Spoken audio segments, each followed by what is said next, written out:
Today I'm going to show you how to make this really pretty focal necklace.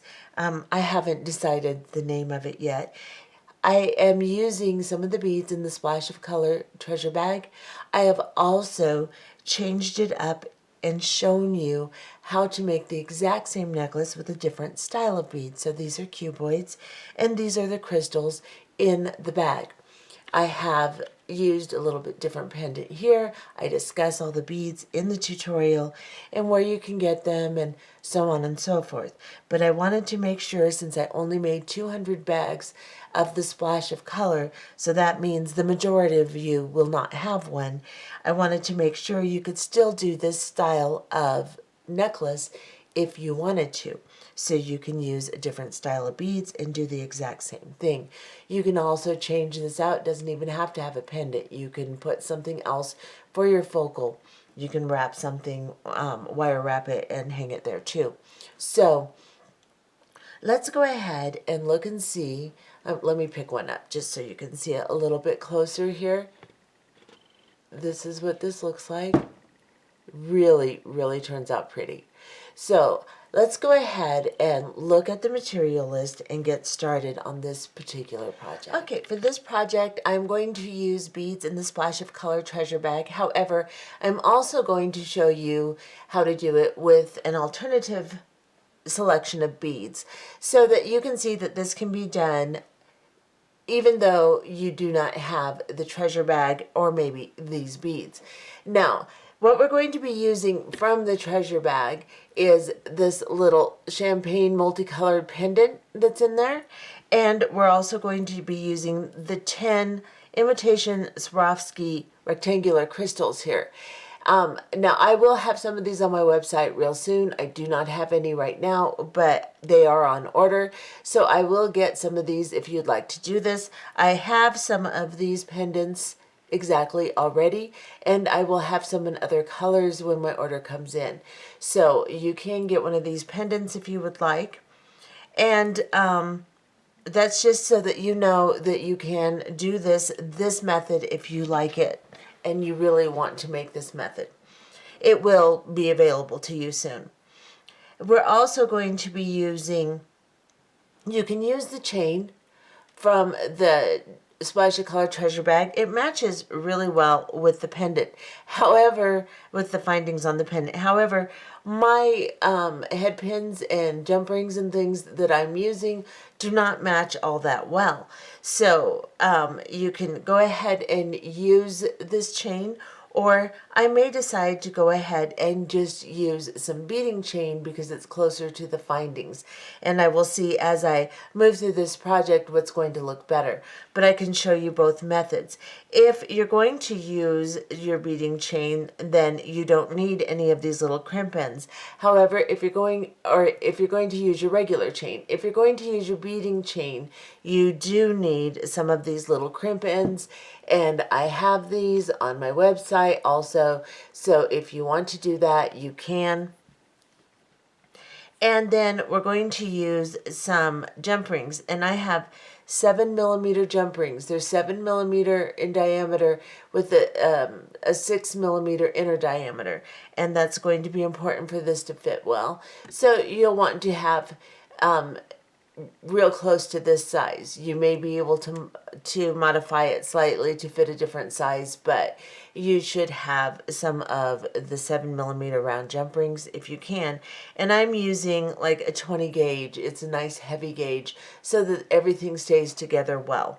Then I'm going to be using one larger one, and this is like an 8mm round, just for my clasping. I'm going to use one of the lobster claw clasps in the treasure bag, and then I'm going to use some eye pins. I've got one longer eye pin, and I may need one even longer than this, but I have one longer one and then some short ones. You don't have to have that. You can use all one length. You can use all the long ones if you'd like. That's fine. But since I have these available, I'm going to use them. And then I'm just going to add 2 8/0 seed beads to the mix for my middle piece, just to have stoppers on either end. And this is a Toho galvanized Starlight permanent finish. And you can use any little seed beads you want or any little spacer bead you have to do this with. Just as long as it's small so that it will not take up too much length. The measurement may be important here. So that's what I'm going to be using for this project. We're going to get it started, and then I'll show you an alternative method very quickly so that you can still make this necklace with other beads. So let's get started. Okay, to start, we are going to set aside 2 of the pink beads, the rectangular crystals, and the longer of our eye pins. If you're just using the same length, then just set 1 aside and 2 of your pink crystals. And then let's get a little closer in here. We're going to make loops on the other side of the eye pins and put our beads on to make components. Sorry, I can't talk today. I don't know what my problem is. So first, I'm just going to pick up a pink one and I'm going to drop it on my head pin. And the first thing I'm going to do is I've noticed that my eye pin is a little open. So I'm just going to lift it, push it forward and down. So I'm just twisting it up and then closing it tightly against the body of the head pin here, or eye pin. Now I'm going to drop my crystal down onto this, and I'm going to grab a pair of flat nose pliers and bend this just a little bit above the crystal. So let me get you in really close. So I'm just going a tiny bit, like a millimeter above that crystal, and I'm going to bend this wire all the way over like this. Then I'm going to place this over my finger, and I'm going to grab my wire cutters. And you want about 3/8 of an inch, maybe a little smaller. I'm going to go about here on my finger, and I know where I like my measurement to be. You should be able to figure that out also on your own finger, and just cut that off, just like that. Then I'm going to grab my round nose pliers, and towards the very front of my pliers here, where it's narrowest, I'm going to grab the very end, and I'm just going a little ways down on my plier. Now I know this is where I want to be to make the size loop I want. On your plier it may be a little bit different, so you may want to experiment with 1 or 2 of your eye pins to make sure that you have the measurement you want. And you can mark your plier if you'd like, so that you always go on the same spot. So here we are at the very end, and we're just going to start to turn. And I'm just going to turn as far as I can, and then I'm just going to turn my wrist and continue to turn. So I just move my wrist back or my hand forward so that I can just continue my loop. And this is what I have. Now, I need to close this. I straighten it up a little bit. I'm going to close it all the way just by lifting up the wire a little bit, just like this, and then closing it. And then I'm going to grab my flat nose and my chain nose pliers, and I'm going to make sure my loops are the same way, because when I turned it, I didn't make sure they were. And when I lay it in my hand, it always turns, so I just turned them afterwards, just like this, making sure the wires are the same on either side, just like that. And you're going to do all of your green beads this way, and then your 2 leftover pink beads. So go ahead and make components like this for all of these beads, and we'll be back. So now you can see that I have made all 5 of my green beads into looped components and 3 of my pink beads. Now we're going to prepare our pendant, and then we're going to set it aside and work on the rest of the focal for the front of the necklace. So the way we're going to do that is we're going to grab 1 of these pink components here, and let me get you close. And we are just going to find where it opens. So mine opens here, and I'm just going to lift it up. And then I'm going to put my pendant on it, and then I'm going to twist it back closed. Make sure it's nice and tightly closed. And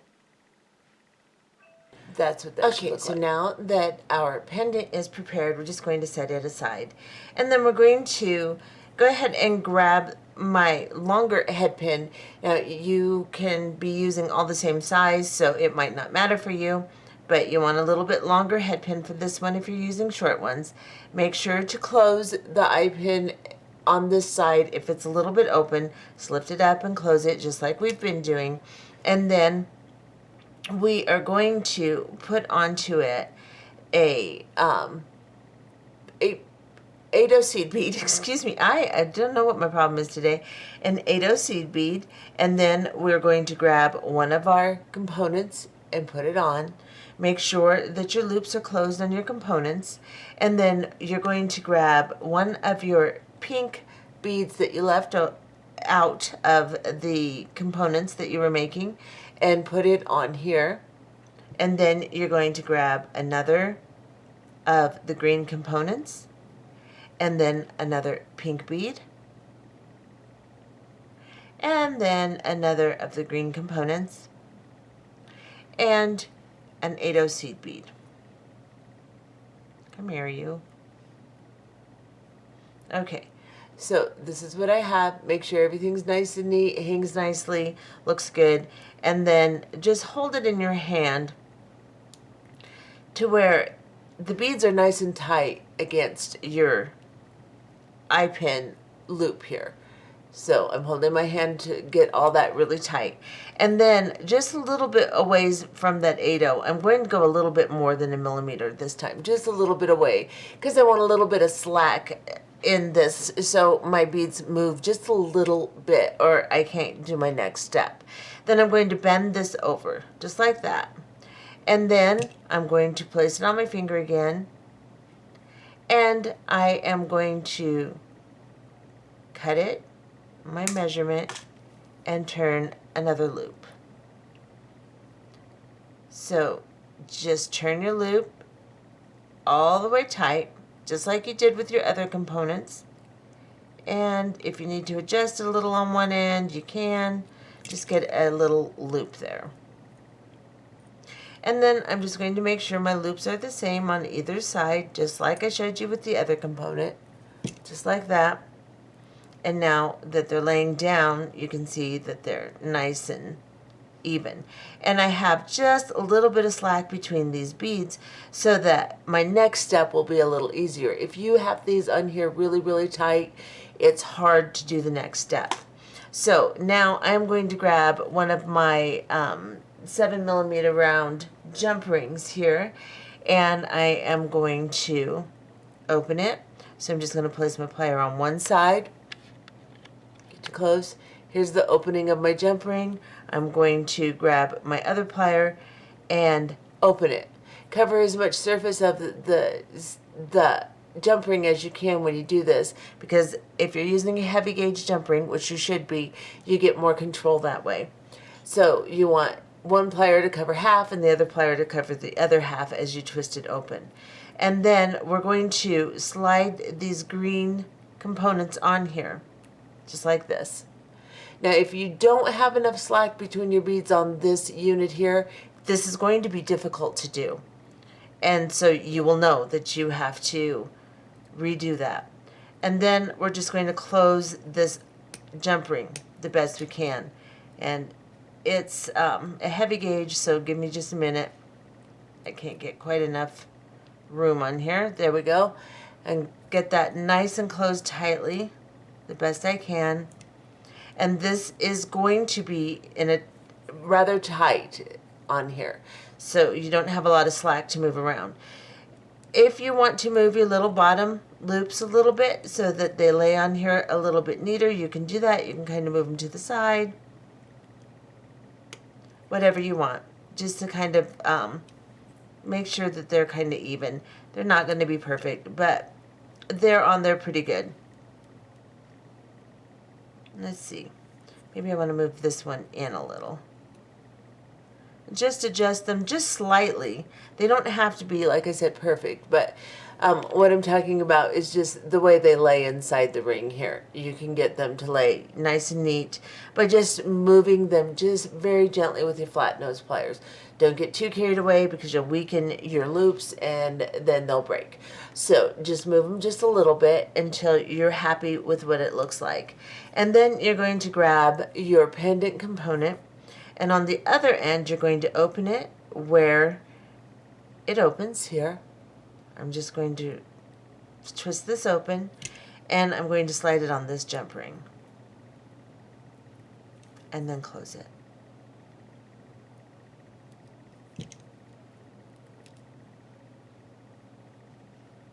And this is what I have so far. Now I want to make sure my loops and everything are nice and neat and everything looks good.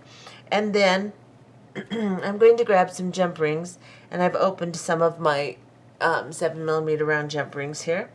And I'm going to grab the rest of my components, and I'm just going to link them onto this component. So I want to make sure I've got everything nice and neat.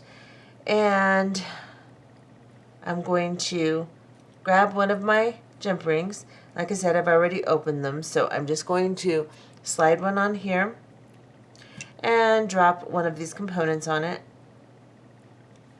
And actually, I think I want to use green since I have pink along the top here. I think I'm going to go with green.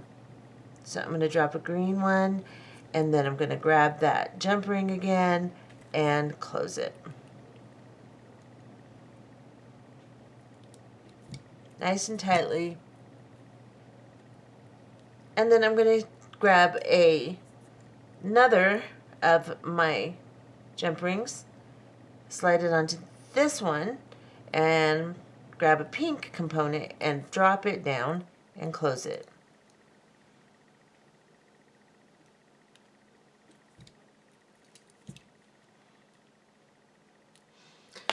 And I hope I was in frame there. I'm going to go ahead and do the same thing on the other side, and then we'll be back. And I think I am going to use my beading chain, and I'll show you how to do that.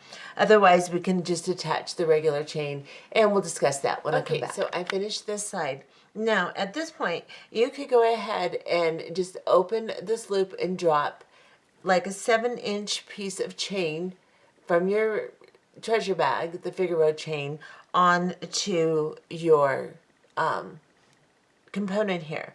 So you could just go ahead and put your chain on here, or you could add a jump ring and put it on, and then put your clasping on the end. And make sure that you have 2 equal cut pieces of chain. Make sure you end on the big loops, because this is a Figaro. There's little loops in between the big ones. It's easier to attach the big ones.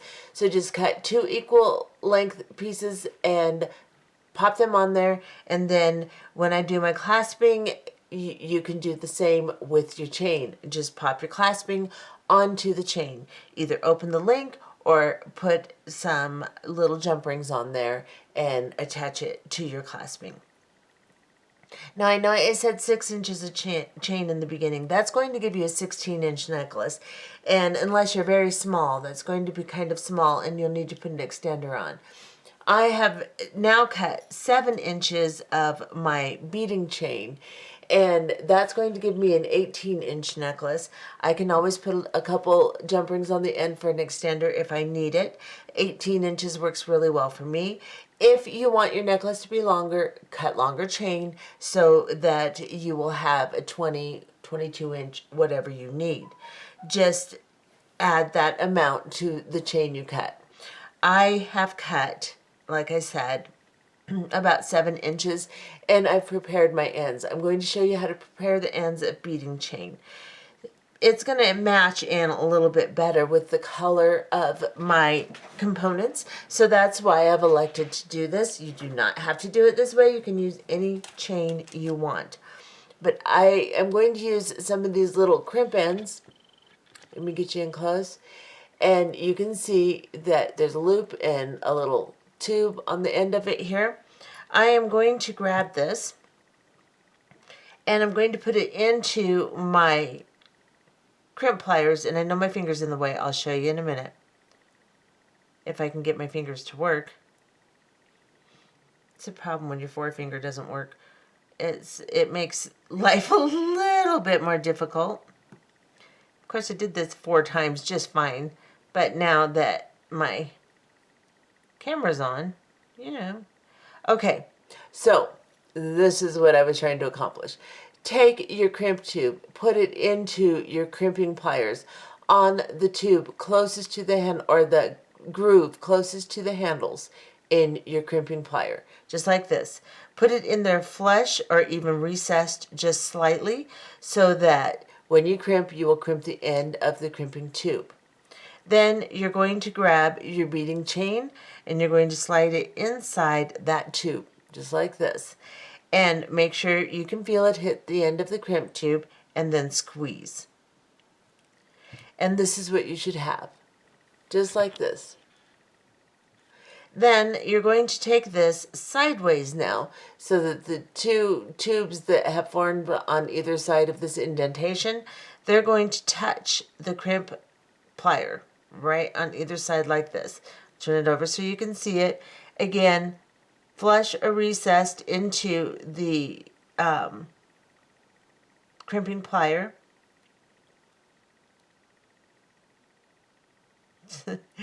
Yeah, everything's just going to argue with me today. I'm sorry, guys. I just did this like 3 times and it was fine. And then, now that I've got that positioned in there, in the first divot on the end of the crimping tool, I am going to squeeze it again. And now I have a nice ending for my chain here. And you're going to do that on both sides of the chain. So you need 4 crimp tubes.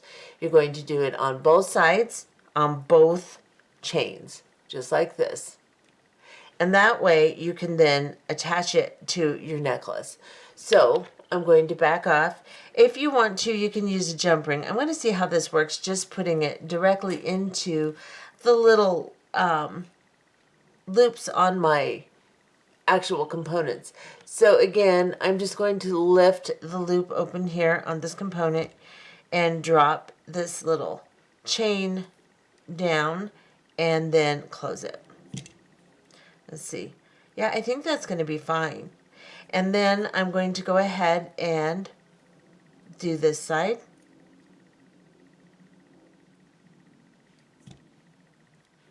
Drop this one on. Well, come here, you.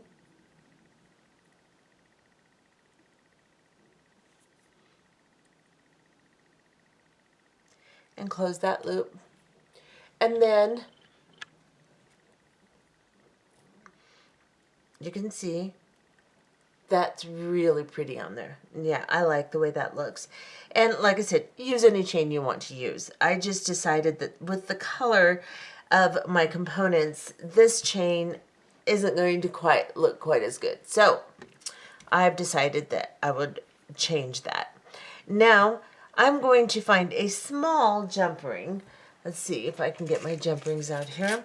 I think I'm going to attach, if my lobster claw will accommodate it. Sometimes they have really fat ends and it won't accommodate a small jump ring. But I want to see if I can get this on here. And lovely, pick up you.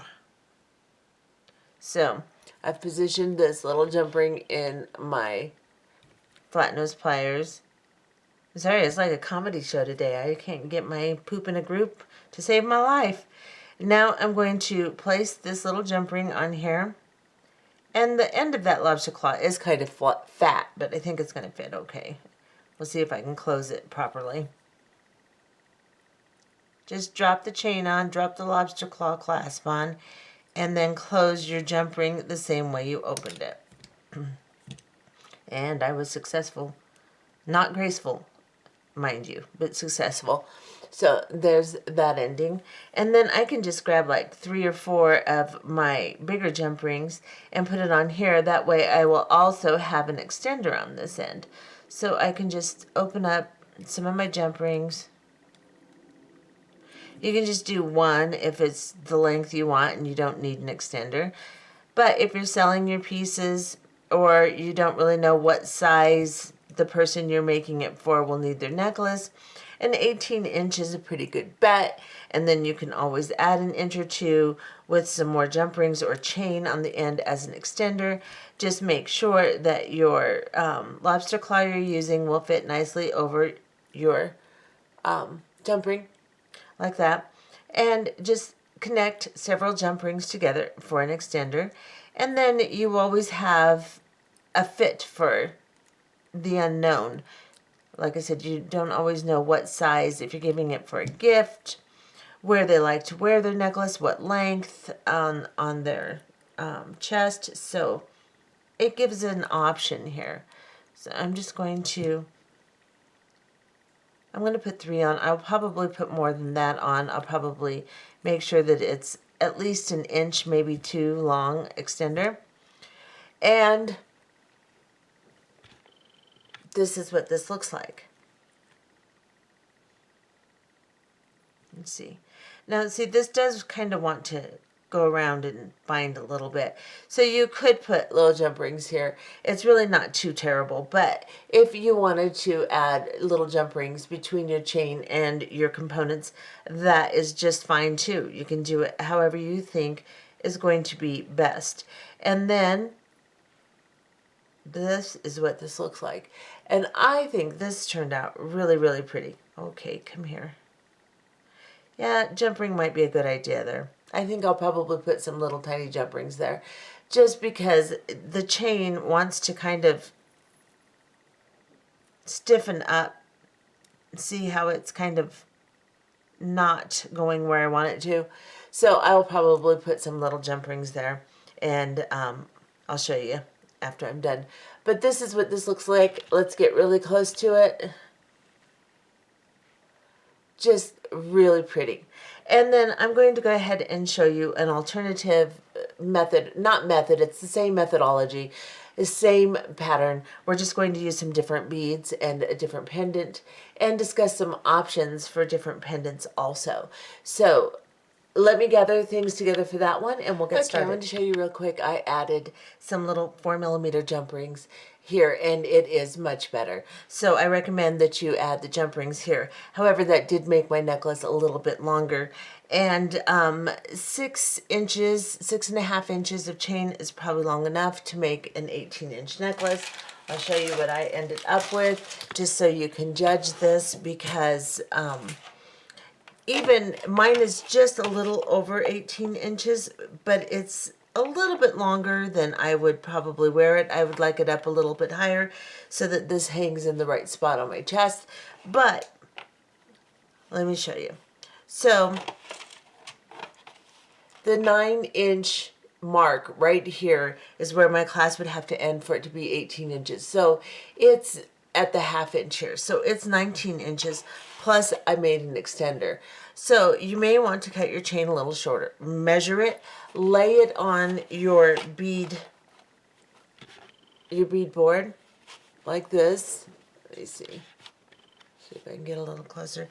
In the outer divot, and center it on the 0, and then you can just lay your chain out and decide exactly what length you want it to be. Whether you're using beading chain or other chain, it doesn't matter. This way you can look at it and determine exactly how long you want it to be. Like I said, 18 inches is about right for me. I could have gone a little bit shorter, just so that it's a little bit higher up on my neck, but that's up to you. So I just wanted to show you that so you could adjust your length. To make the modified version of this, or actually just using different beads, it's not really modified, but using different beads, I'm going to use some 4x4x4 cuboids. Now, if you cannot get the cuboids, I do have some in different colors on my website. If you cannot get some, then use 4mm fire polish beads. They're called 4mm round, but they're basically the same shape as these little cuboids are. So use fire polish beads. You can get them most anywhere from any big bead supplier. So you will need about 13 of the red ones and about 15 of another color. So I'm using red and golden champagne, and you can use whatever color combination you want. So I've got about 13 of this color and 15 of this color, and then I've got this little pendant here. I do have some of these on my website, and I can put whatever color bail, either silver or gold, on them, and I will get some of those listed too if you're interested. I will also have some of these listed just if you want to make this. I'm not pushing the website. It's just if you want to make it, it's there for you. Now, you'll need exactly the same things. You'll need some short eye pins, and you will need one longer one, or you can just use all the same length, just like before, some of the 7mm round jump rings, and I have cut this time because this turns out to be a little bit longer because of the way I have to put the beads together. I've cut 6 inches of my beading chain. You can use the chain that came in your box or whatever chain you want. And of course, I've put ends on these already, so you'll need 4 ends. This one, I'll do the end one more time since I was kind of clumsy with the first. So a couple 6-inch pieces of chain if you want to make an 18 to 19-inch necklace. Then we are going to go ahead and do one component. They're exactly the same. I'm not going to go through the exact same thing because it's exactly the same. We are going to use 3 of these little cuboids instead of 1 of these longer crystals. So you'll just pick up one of your little head pins or eye pins, excuse me, I'm still calling it the wrong thing, and you'll put on 3 of your cuboid crystals, your fire polish beads. You may even be able to get away with a 4mm bicone. They should be able to lay on here okay. You'll have to test it, but you should be able to do that, and that should work fine. So you can modify this, and instead of using a pendant, you can put a big crystal on a head pin and use that for your focal or whatever pendant you want. That will work also. So you can modify this any way you want. Same thing as we did before. I've put 3 of my cubes on here, and I'm just going a little bit above the last cube, about 1 millimeter or so, and I'm just bending that over. I'm going to place it on my finger again and cut it to about 3/8 of an inch. Grab my round nose pliers, place it at the very end of that wire on the portion that I think will make the size loop I want right here, and start to turn as far as I can turn. Reposition my wrist by just turning my hand forward, and then continue to roll. Now you can take it out, put the tip in the loop, and finish closing the loop. Just like that. And now you have your component. Same thing, this one is a little small, but that's okay because at this point I'm just showing you it's just a repeat. So now I am going to grab a hold of my 2 loops just like I did with the other components, and I'm going to straighten out the loops so that they are laying the same way, and make sure your loops are closed just like we did before.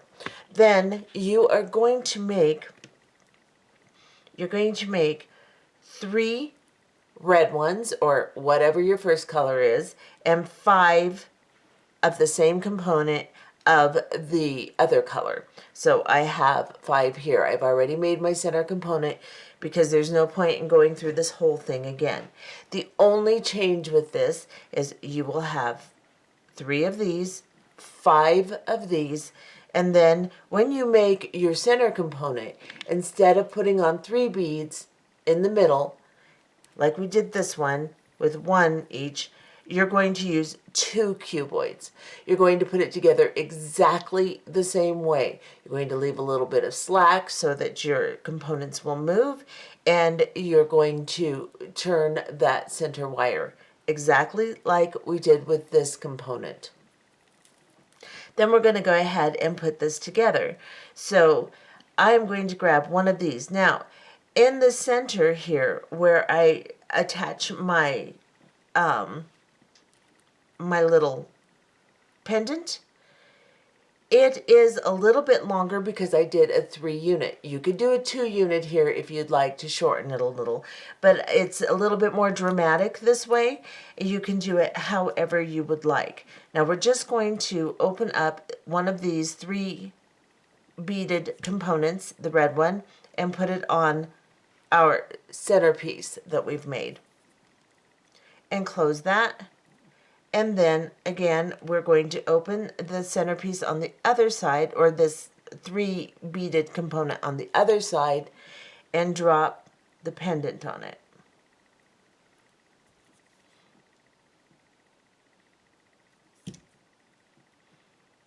And that is our centerpiece. And then we will just begin building the, so we can go red or gold first. I think I'll go gold first since I have the red in the middle. And I will just grab my 7mm round jump rings, just like I did before.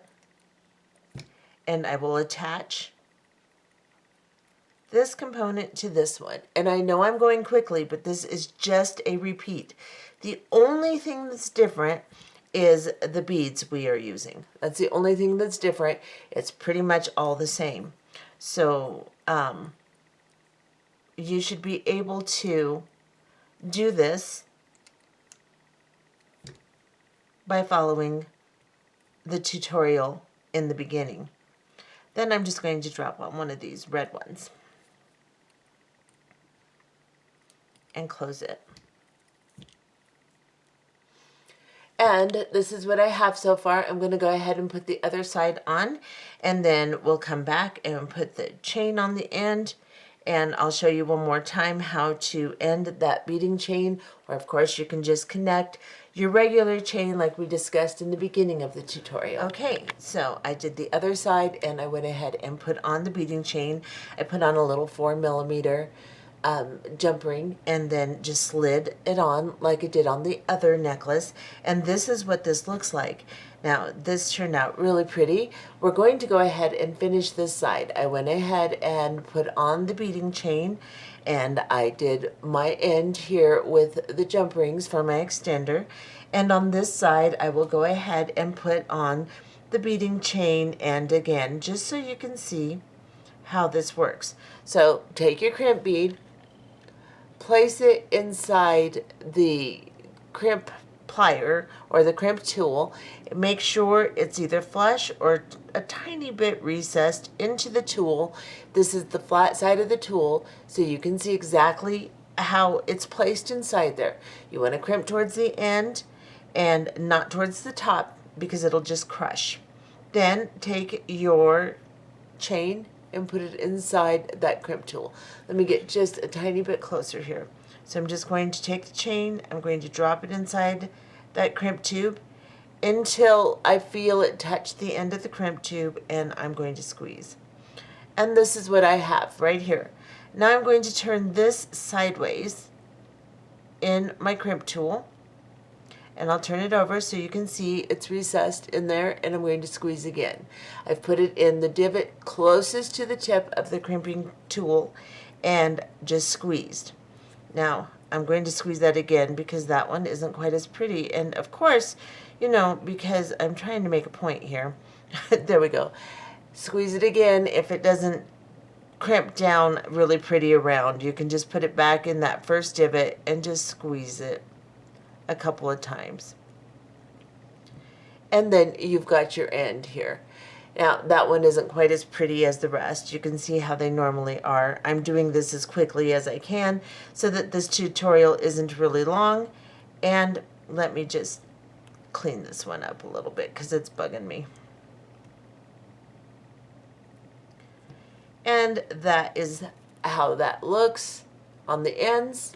And now all I have to do is grab a 4mm jump ring and open it, and I'm just going to pop on the lobster claw, and then I'm going to pop on the end here,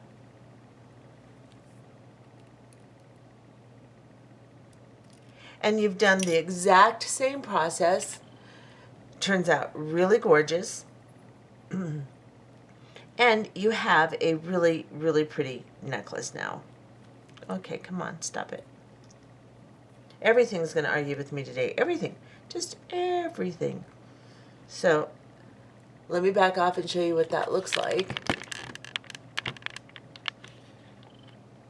And that's what that looks like. It turned out just really, really pretty. And like I said, you can change the centerpiece as much as you want. You could make this a little bit shorter so that it's not quite as dramatic. You could also just dangle something right off the jump ring here. Just put another little jump ring and just dangle this little guy straight off of that jump ring. You could also put something pretty on a head pin or an eye pin, depending on how you want to connect it, and just make a nice little bead at the end. So like you could put your your 2 little beads on here, and then dangle something pretty, make a little looped 8mm bicone or something and dangle it off of here. Whatever you would like, around, it doesn't matter. Just whatever focal you want to put on there.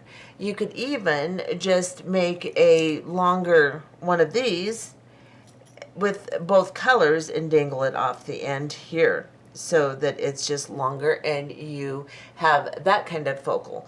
It's up to you how you want to do it. Let me get both of these necklaces laid out pretty and we'll show them to you and say goodbye. And here they are.